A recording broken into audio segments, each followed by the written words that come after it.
Welcome to this episode of the Business of Real Estate podcast with Lynn, Hoffmann, and Eric Johnson. Today, we're talking about carrying listings in a buyer's market.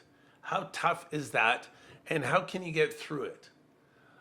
Lynn, at the time at which we're filming this, we are Yes. definitely in a buyer's market. We are. We have a lot of listings out there. A lot of agents are struggling in carrying so many different listings. They are. Right? And for some, a lot of listings is 4, and for some, it's 10. Teams, they might have a lot. It gets tough. It does. And I get it plays on the mind a lot, doesn't it? It does. They start wanting to turn down the listing. And when they get the call to come and do a CMA, they're going, oh my God, I don't want to go, which is the wrong thing to do. You want the listings. Yes, and we've heard it list to last, Yeah, right? it's true. I mean, it might seem a lot easier to be a buyer's agent right now, especially if if you're investing a lot of money into these listings and you're doing Yes. staging and Yeah. a lot of videos, you're doing a lot of open houses and, it can be very costly. And to carry so many listings, let's say it's, 3, 4, 5, 6 months, that's a lot of money. It's a long lot time. of people, Right. they don't have that money set aside to go that long.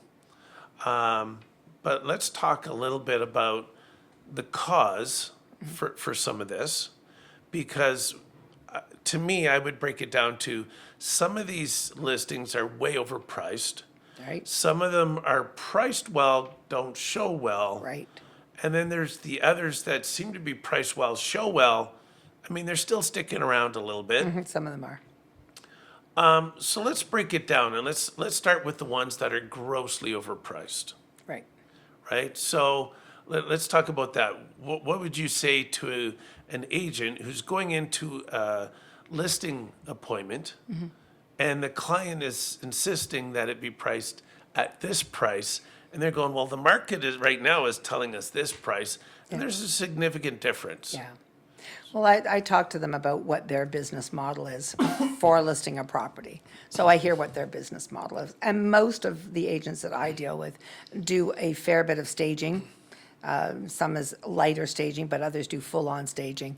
They do a lot of social media. They do a lot of posting. They do a lot of everything and open houses and so forth. So they have a lot of money, real money and time invested. So my question to them is generally, how much money do you want to lose?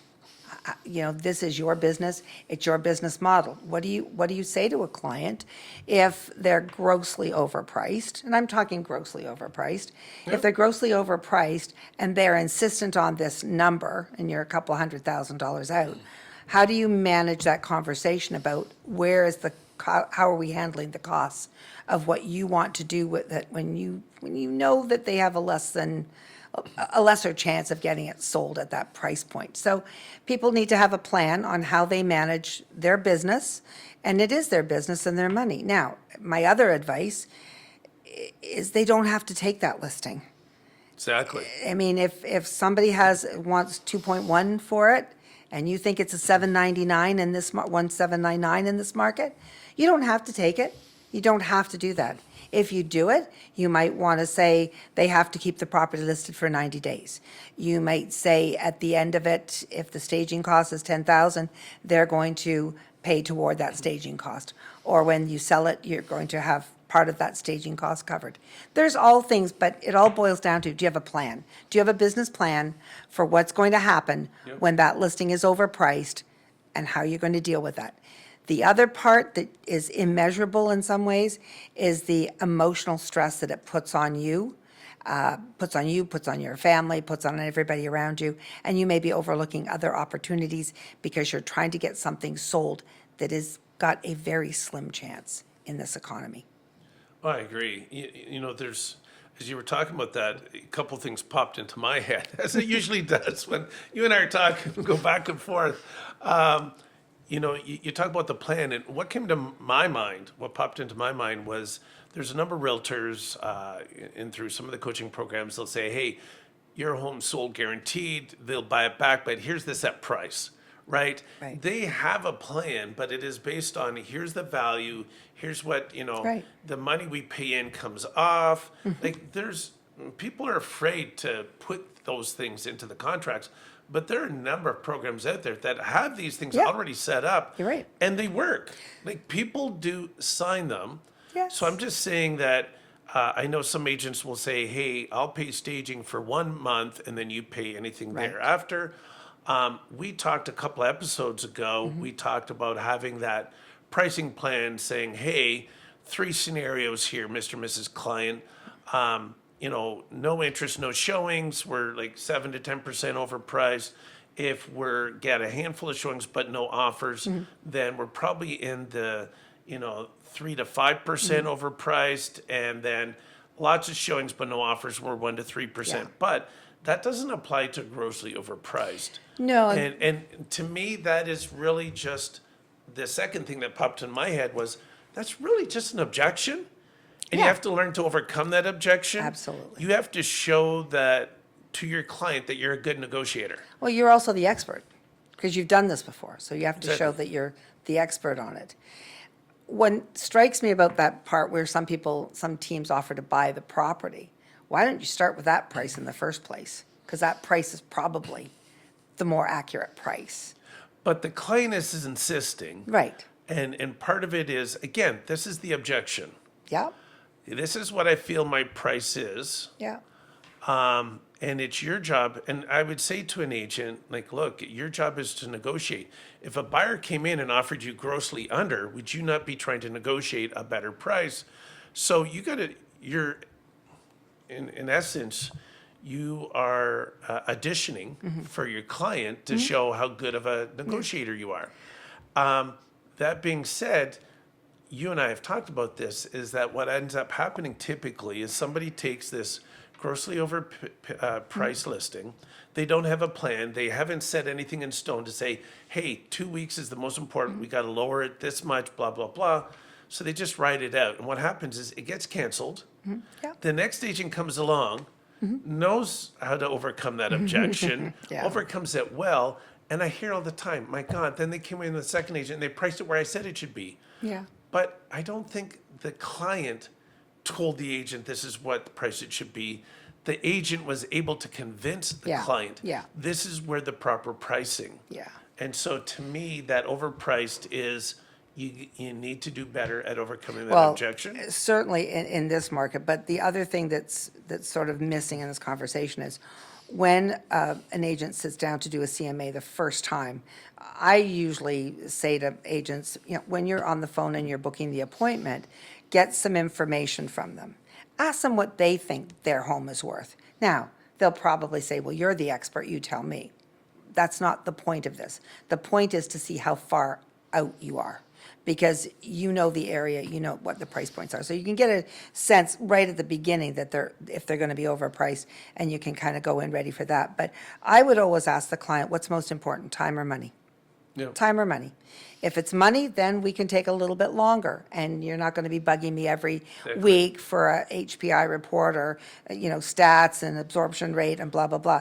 If it's time, and it's important that you get somewhere in a period of time, or God forbid in this market, you've already bought ahead of time, that's when you're under the gun. So time or money are 2 big things that you really need to ask the questions. You need to get the real motivation. Yep. So many times you'll hear a client go, well, I'm just going to test the market. Let's see if we could get this, we'll sell it. Well, Mr. and Mrs. Agent, you might want to wait to see if you want to even deal with that client, because right now you've got a lot of other listings that you're holding on to that deserve more time and effort putting on them than one for a client who doesn't care if they sell it or not. They're just waiting. Yeah. And there, we talked about all the things that we can do and everything that they need to do and so forth. But sometimes it just comes down to finding the right buyer for that house. And sometimes that means that an agent needs to promote the lifestyle of that house to the right market of people. Yep. So for example, if you have a boat slip at 50 Point, you're going to go to marinas, you're going to go places where this house might find a buyer. The buyer may not even know they're looking for that property, but if they see it, oh, this is pretty good. So you've got to promote the lifestyle of the house and think outside the box about where you go to promote that house. Not just slap a sign in the lawn and pray that somebody sees it. Yeah, network with other agents, et cetera, but I think we would both agree that agents should avoid these grossly overpriced listings. Absolutely. It's gonna demoralize Yeah. you. The pressure it puts on you emotionally, financially, just not worth it. Nope. Because it takes away from you serving others. Yeah. Especially when they need to sell. Yeah. And they're not listening to reason.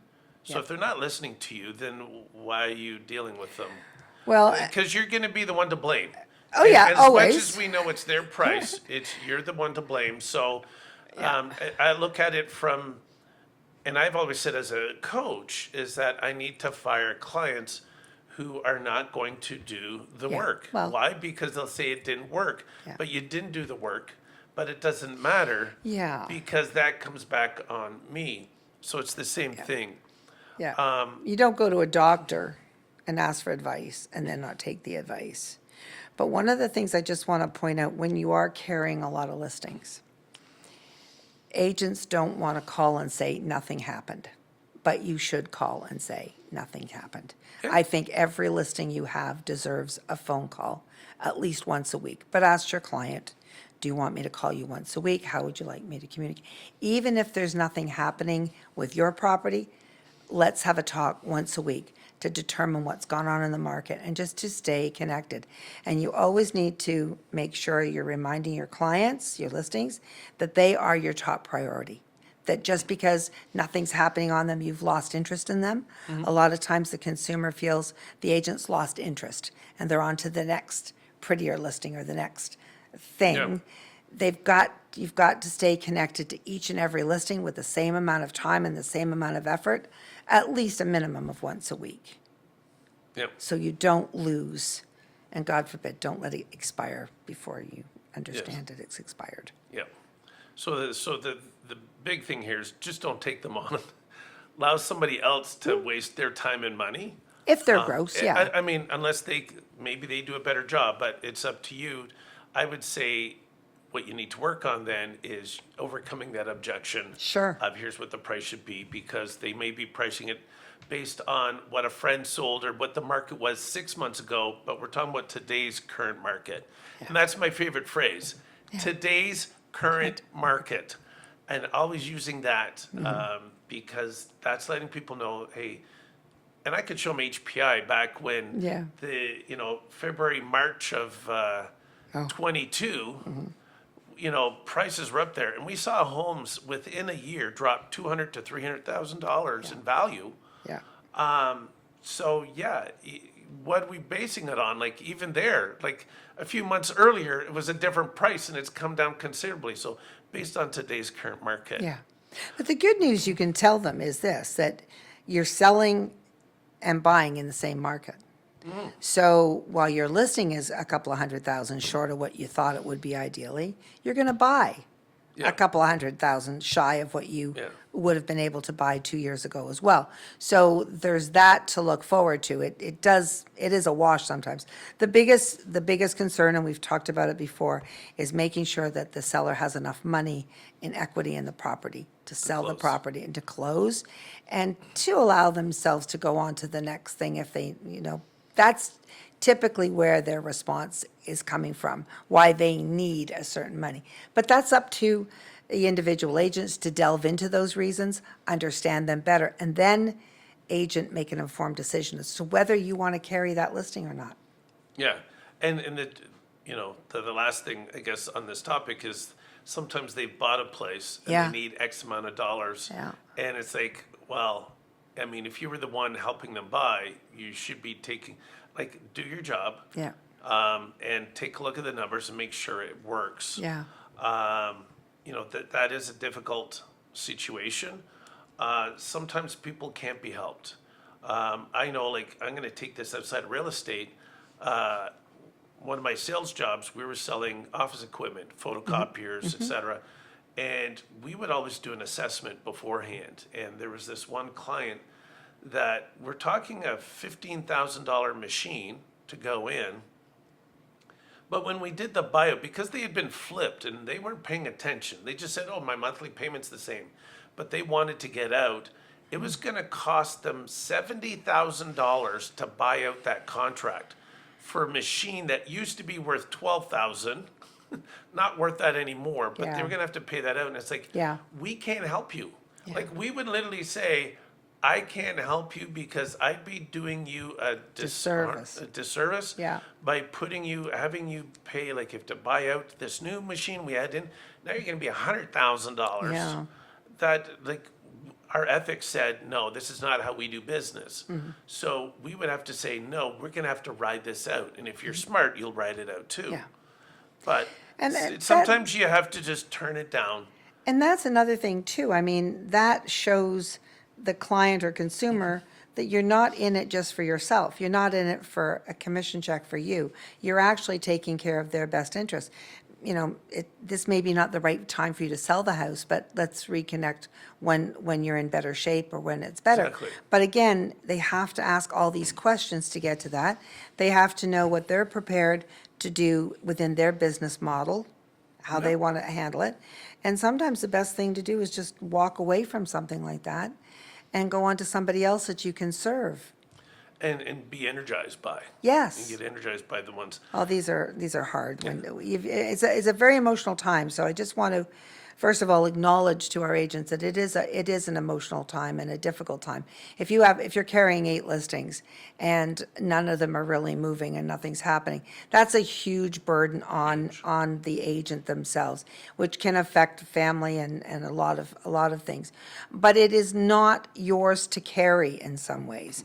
It is yours to explain to the client the honest situation and the honest chances of them selling if the property's not in the best shape it could be in, if it's grossly overpriced. So the more honest and real you can get with the people about what you're trying to sell for them, I think it'll take some of the burden off yourself, because that burden is not yours to take. Yep, for sure.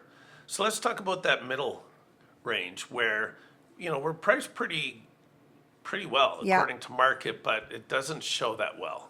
And so, which in some markets, not a big deal, but in this market that we are currently in at the day of filming, we have in a couple of our regions, more listings than the region has ever seen. Yeah. But we are seeing things that if priced well and show very well, like basically move-in ready, Yeah. they're being snapped up pretty quickly. Yeah. But the other ones are waiting. Yeah. So let's talk about those. So the client agrees to the pricing. So we're priced according to market. But now that house is sitting there because maybe it's not showing well. So what do? Do we fix it up? Do we lower the price? What are your suggestions? Either one of those would work, but it's just been my experience recently in this market. If the house is ready, like in good condition, looking modernized, looking clean and appealing, you got to remember that when somebody walks in that house, it's those first impressions in the first 10 seconds, 20 seconds, they take it all in. It's that catches their eye. So I still think it's very important to do that, because buyers walk in and they go, well, if I pay this price, I don't have enough money to paint all the walls. I don't have enough money, because they always think it's more expensive than it really is. I don't have the money to paint. I don't have this. I don't have that. And so they will be looking to go to one that's already done, so that their reno money is already in their mortgage. They don't have to go find extra money.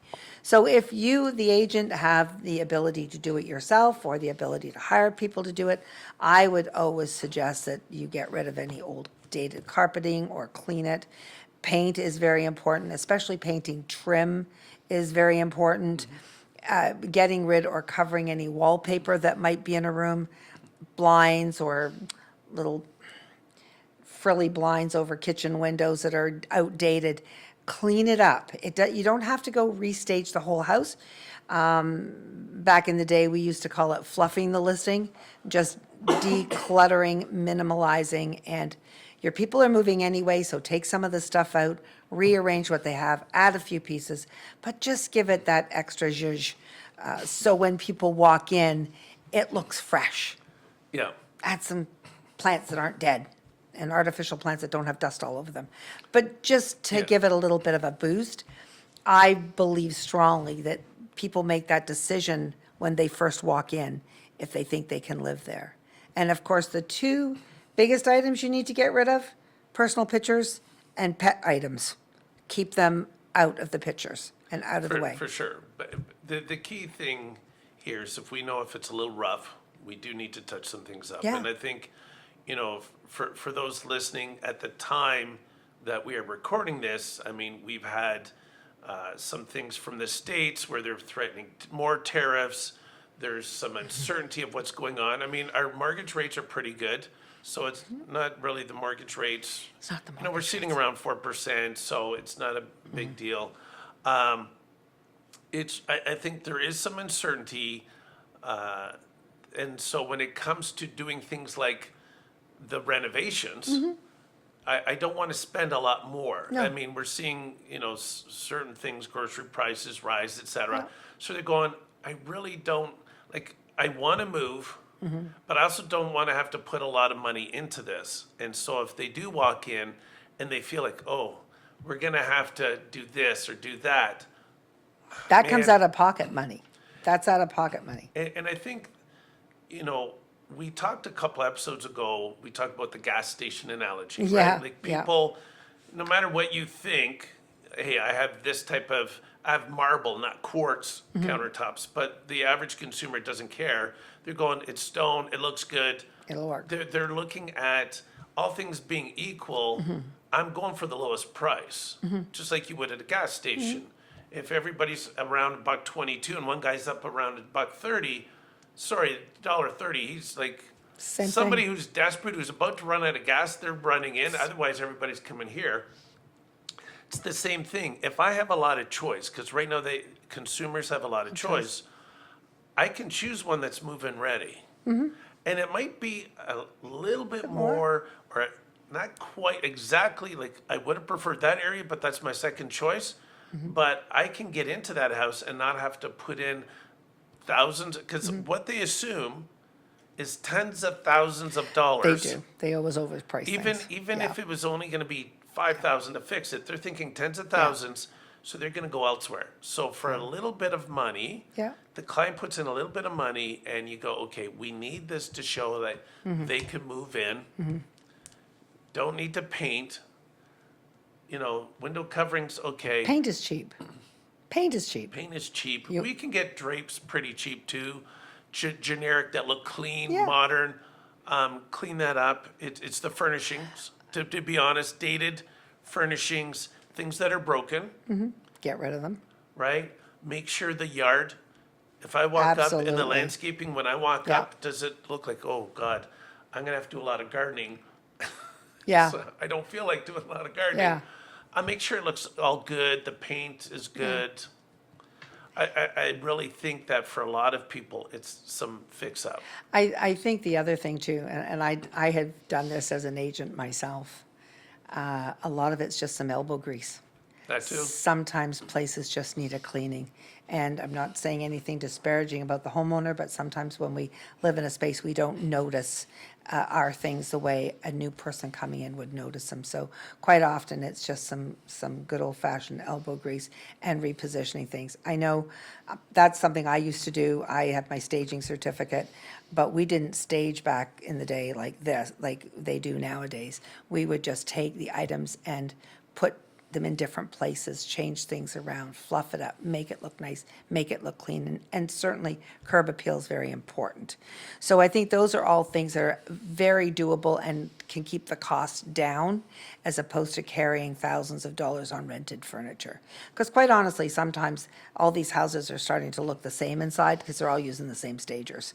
And they've Yeah. all got the same, if I see any more gray walls, I'm going to throw up. I mean, it's just getting to be too much. You know what I mean? Like they've taken all the personality out of the house. There are ways to fix the house up without going that crazy. But again, that is a decision that the agent makes as to how much they're prepared and how much they're prepared to invest. And that should be part of their contract with the client. How long are you going to stick with me through this? And you need to tell them through the absorption rate how long it's going to take to sell that property. I mean, you're going into a relationship, like a marriage with these folks for 60, 90, or 120 days. You need to be very upfront about everything that you're doing and what they need to do. And again, to go to the lifestyle of the house. If there's a church or a school in the areas, promote those things. Promote the walking paths. Go look for people that like that type of property and do the open houses with some purpose. Well, let me add this. I would say, so a couple things. One is agent open houses. Yes. Maybe a little bit more important than just the regular Yes. open houses, They can because be. if I get other agents in, they can let me know what they see. Right, And so now I can get some Absolutely. feedback, right? right. I think that's one of the keys. And they Even- can help you sell it. That's one of the beauties about being with a brokerage sure. that's so large. Everybody can talk to everybody else, and this is why it's really important to network with your peers, because they are usually the people that are going to find you a person for that house. And those relationships are critical to this. So I think if agents put some of be under such emotional stress when they accept the fact themselves that properties are going to be on the market longer than they were a couple of years ago. But we've trained the consumer to watch for the prices going down because we haven't priced it right the first time. Yep. And we drop it, and then we drop it, and then we drop, and we drop. People looking at it are being trained to wait. It's like going into Walmart and they have that flip thing that keeps roll dropping. back the number, The roll yeah. back the number. Well, we don't do that in real estate, or we shouldn't, because we are guilty of training the consumers to wait. Yep. And I don't think that's a good plan. And I agree. Because you want to show confidence in that price. Yes. And we got to track. Obviously, it's a race, if you start lowering, it's a race to the bottom. Race to the So where's the bottom. bottom, The bottom is below market. right? Oh, way And well a below. longer time Well on below. market. And the client's not going to be too happy with that. Nope. You're not You- getting any referrals at this point. You mentioned, two things. I'm just going to mention, because you can remind me in case I forget, but I do want to talk about the absorption rate. Yes. But one of the things we do talk about as a brokerage, we do talk to people about how we have large, typically in our trading areas, we're number one, we have a large market share. Yep. As two organizations, Remax Scarman and Remax Niagara, we have over 25% market share. Now, it's easy for us to say we have a good number of qualified buyers in our network, so networking Right. with our agents. But I would say to an agent that's part of maybe a smaller brokerage is that you don't have to stick to just your brokerage. Reach out to other agents that you Absolutely. know, right? Because that's, as you said, they're the ones going to help you sell. Network. Typically, the majority of people do not double end. It's usually another agent. So reaching out and networking with those other agents, that's going to help bring some buyers in, because maybe somebody works with a lot of people that love fixer-uppers. And you just need to find those agents that can bring in somebody Yeah. that's willing to take something that isn't quite move-in ready, but they're like, I'm so handy and I have the time, I want to do this type of project. So that's great. Networking is critical, and I don't mean networking with all the people in our brokerages. It means networking outside. Outside, When agents call me and they're looking to promote a very high-end, high-level property, over 5 million, they're always asking me, do you have a list of people that live in this price point that I can send an invitation to? Yes, I do. I do. Yeah. So the same thing goes for any level. If you have a listing that's a farm, or a boat is involved, or, a great community, whatever it is, there is a list of other agents that have a client that would buy that if it became available. You don't know what that list looks like until you talk to other agents. Exactly. And you say, well, this house is just minutes from a French immersion school. It's got walking trails. It's got your 5 minutes to a big grocery store. Who do you know that in your clients that have been asking you for that? Now, a smart agent, a savvy agent is going to have a list of people that when they say to them, where would you live if I could wave a magic wand? Where would you live? Oh, well, I want to live near a French immersion school. I want to have walking trails to the lake. I want to have grocery stores nearby. They know people. They Yeah. know people. They have people in their brain or in their database. And you're not going to know that until you talk to other agents. Yeah. And categorize what you think the features are of that home, Yep. right? Like in Oakville, it's really easy because unless you're in two certain catchments, you're not going to the best schools Yeah. or the quote unquote schools of Yeah. choice. So those are important things. Yeah. The other thing I want to talk about is, because you mentioned about the absorption rate, you got to tell the clients, hey, this is how long it could Yes. take. So I want to take it to the point of the agent themselves is, to me, when I'm helping somebody set up their systems Yeah. and we talk budgets. Yeah. So what are you going to invest? What are you willing to invest into the marketing of a property? Right? And I always say, not for the sake of, I use the word padding the numbers. But this is simply because if we do it when the market is great, we're carrying it for a month, let's say. Not even. Not even. Not but even I'm 2 years I'm just ago. gonna Yeah. be, I'm lowballing here, Yeah, right? a month. So now, I say to them, so what happens when it's gonna take 3, 4, 5, 6 months? Mm-hmm. Have you built in that budget? Have you built in, so if you're doing social Yeah. Mm-hmm. media ads and you're spending so much a week, well, that's gotta cover you. So when Yeah. you're talking to the clients, you're saying, I'm investing X amount of dollars in. Mm-hmm. And you wanna set yourself up, so to me, it's knowing your numbers. Yes. As I always say to people, know Yep, your numbers. So do I have, and this goes back to way back near the beginning, we talked finances, and we talked about having at least 6 months worth of expenses covered. Yeah. If I can cover these expenses and I have a marketing account and I set aside a marketing account and I've built up money Yeah. and it's there for me to spend, and so I can say, well, I'm willing to spend here. But if I start taking on too many listings and going, okay, let's say my limit is 5,000. For some people, they're going, that's really low. Yeah. Other people going, are you kidding? I don't spend 1,000. So let's just I say, know, for sake of there's a scale. argument, $5,000. Yeah. But I don't have a lot in the bank, and now I have 5 listings, and that's $25,000 sitting there for months with no return. Yeah. Some agents are going to be sitting there sweating profusely, wondering what's going to happen. And there are others that go, well, that's nothing. I have that covered. Okay, great. But for the certain ones, if you're that agent, you got to know what your budget is. You got to know your number Yeah. and say, I can't take on. And this goes back to, Yeah. we're not talking the grossly overpriced listing. We're talking about the ones that don't show well. Right. So now, what if I took some of that money before I took another listing and we put it into fixing this house up, and I could put in 2,000. That gets me an extra 10, so I'm netting 8, like whatever that number is. Yeah. I'm just making numbers up here at the Yeah. moment. Yeah.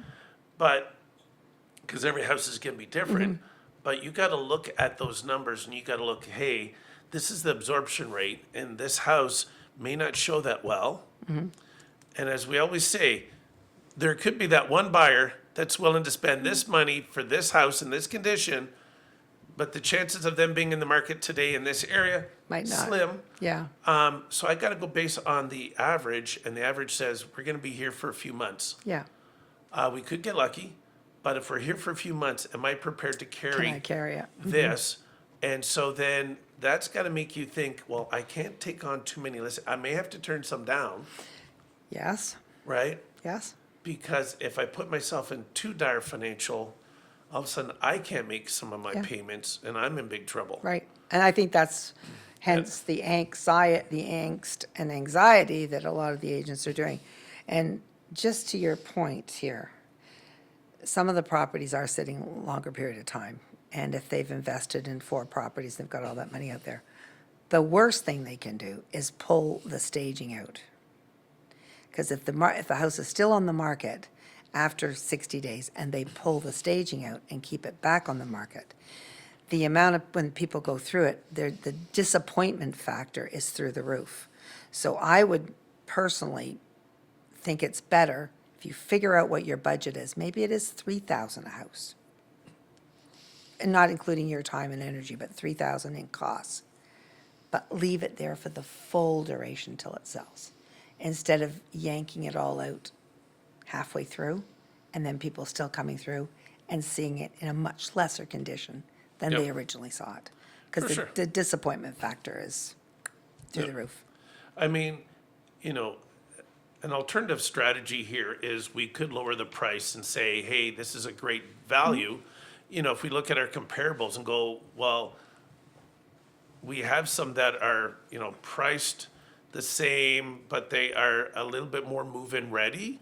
So we lower it so that people think they're getting a good deal, and they're going, well, to get that move-in ready, I'd be spending an extra $20,000, but I could probably do $10,000 worth of work and bring it up to the same. Yeah. So this is actually still a deal. Yeah. Obviously, that's a strategy. You have to figure out if that's the right strategy for the you house, and your yeah. clients. But I just want to make sure people are aware of different strategies that That's are right. out there. But you're in a tough spot when it doesn't show as well as some of the others. Right? As I said, typically what we're finding right now is those that priced right, show very well, are basically move-in ready. They're going quickly. They're going And I faster. think in any buyer's market, those homes will go, Yeah. right? We can't all be at that level. Like, there's always going to be some, No, and you made a really good point there with the agent and thinking about their business plan. If they typically spend $5,000, for argument's sake, on each listing, and they start having 30 listings, 20 listings, this is a lot of money that they're out of pocket while they're waiting for these houses to get sold. So whatever that number is for the agent, maybe there is a cap on what they feel they can do the very best job at. And anything after that, if it's not up to that standard, that they feel they can move it in 30 to 40 days, and then move the inventory that they have in the house to another property. That's their cap. It's where they are. I think it's a great way to have a business sense, planning on how you're going to do the best job. yep. So I think, if we go back and look at it and just quick review before we end up things, but, that house that is priced right, shows well, we might have to look at what's the months of inventory at, because Yeah. a lot of them will go pretty quickly, but we might be on there a couple of months. Yeah. So, I mean, if you've done everything right, it should go. Should. If we look at that middle piece where it's priced right but doesn't show as well, a little rough, right? I'm not talking total devastation, but a a little- little rough. yeah. You have a couple options here. You could go at a lower price, trying to people to see that it's a good value, and look, I put in a little bit of money, and I'll get it to the level of these other ones, but still spend a total, dollar less. Yeah. We're still going to be spending less. Or you can put some money and time and effort in, you and the client, or one or each, whatever. Yeah. But put in some time and some work and get it up to showing well. Right. That's great. And then the other one is really, it's just the overpriced listing. And what we're seeing is, if it's slightly overpriced, have a plan to bring it down within 2 weeks. Because we've shown, like, analytics have shown, studies have shown, first 2 weeks most critical. So you have to have a plan. You have to let the clients know. Yeah. And say, here's the scenario after 2 weeks. And we've talked about this before. You're either going to have very little interest, no showings. You're going to have some interest, some showings, or you're going to have a lot of showings but no offers. Yeah. We're going to adjust the price accordingly. Yeah. The other the option was, we talked about grossly overpriced, and what we're saying is don't take it. Yeah. Or brush up on your negotiation skills Yes, yeah. to bring that down. Yeah. And if you're not that good and you can't bring it down, then you should stay away from that, because that's going to cost you a lot of grief, anxiety, Yeah. money. Yeah, You it name won't, it. it won't end well. And I think what you've just said and all of that, and what we said, is the listing agent needs to be in control of this situation. The seller, not so much. They're not the experts in this market. So I feel listing agents should empower themselves with some of these thoughts and tips and plans and empower themselves and take the listings that are the right one for them and the ones they know they're going to do better. Right now, the seller needs you, Mr. Listing Agent. It's true.